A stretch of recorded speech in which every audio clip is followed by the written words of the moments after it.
Welcome to CBSE English Tutorial, a visual guide.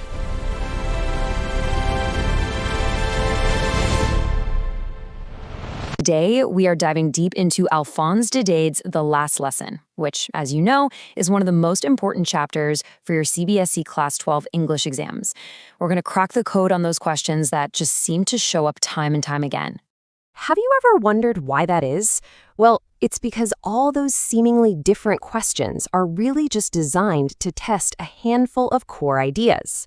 And in the next few minutes, we're going to break down exactly what those are, and more importantly, how you can craft the perfect answers for them.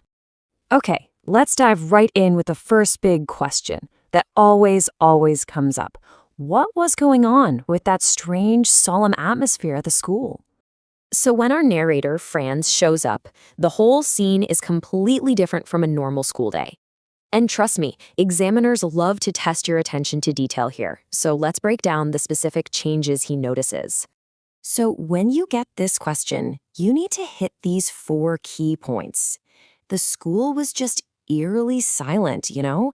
It lacked all its usual hustle and bustle. Then the backbenches, which were normally empty, were filled with village elders. So weird. And maybe the biggest clue. N. Hamel himself was dressed in his finest clothes, an outfit he only wore for special occasions. All these little details build this incredible sense of gravity. Right, so this unusual atmosphere totally sets the stage for our main character, Franz, and his incredibly sudden and, really dramatic change of heart. This moment right here is absolutely central to understanding the whole story. This is such a classic exam question, mainly because it gets right to the core of Franz's transformation. The whole answer lies in one single shocking announcement. And that's it. That one sentence, the one that reveals the order from Berlin to only teach German, that's the thunderclap. It hits Franz like a bolt of lightning, and it instantly reframes his entire world. His school, his teacher, and most importantly, his own language. And the shift is it's so dramatic. Before the news, Franz was a typical kid who saw school as a total chore. But in an instant, he's just flooded with regret. The books he once thought were a nuisance suddenly become precious, like old friends. And his fear of M. Hamel, it just melts away into respect and empathy.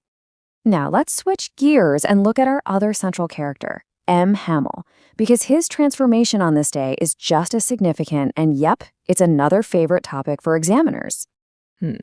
Hamel, the guy famous for being strict, cranky, and really quick to use his terrible iron ruler, shows a completely different side of himself on this fateful day.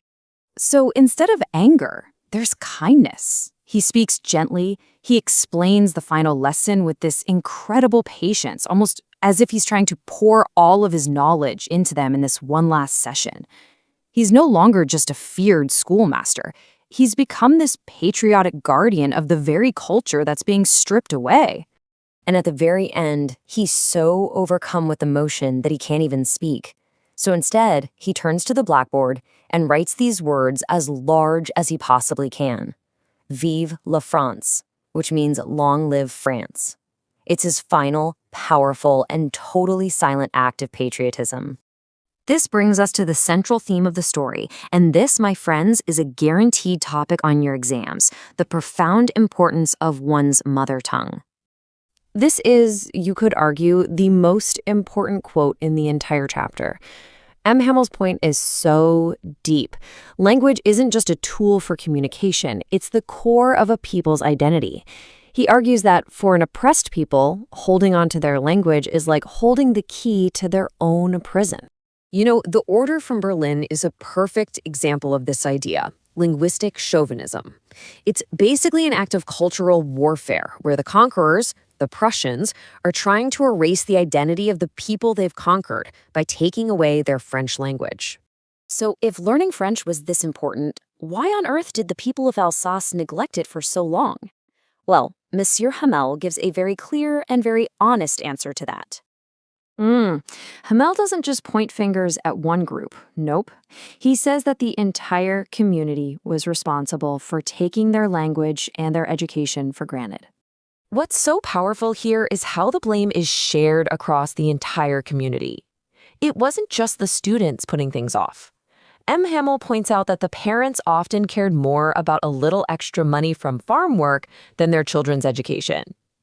And then, in this amazing moment of honesty, he even blames himself for giving holidays just so he could go fishing.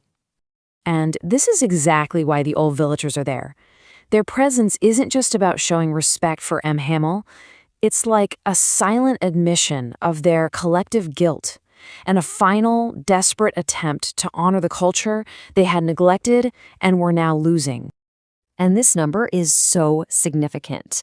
40 years. It really emphasizes just how deep M. Hamill's roots were in that community. And it makes the profound sense of loss felt by everyone in that room all the more powerful. Ultimately, if you're ever asked about the story's core message, this is it. The last lesson is this powerful reminder that we so often fail to appreciate the most important things: our culture, our education, our freedom, until we're faced with the real possibility of losing them. And that's the thought I really want to leave you with. As you prepare for your exams, try to think beyond just the plot. What does this story say about identity, about culture, and about the precious things in our own lives that maybe we're taking for granted? Master that, and believe me, you'll be ready for any question they can throw at you. Thank you for watching. See you again in a bit.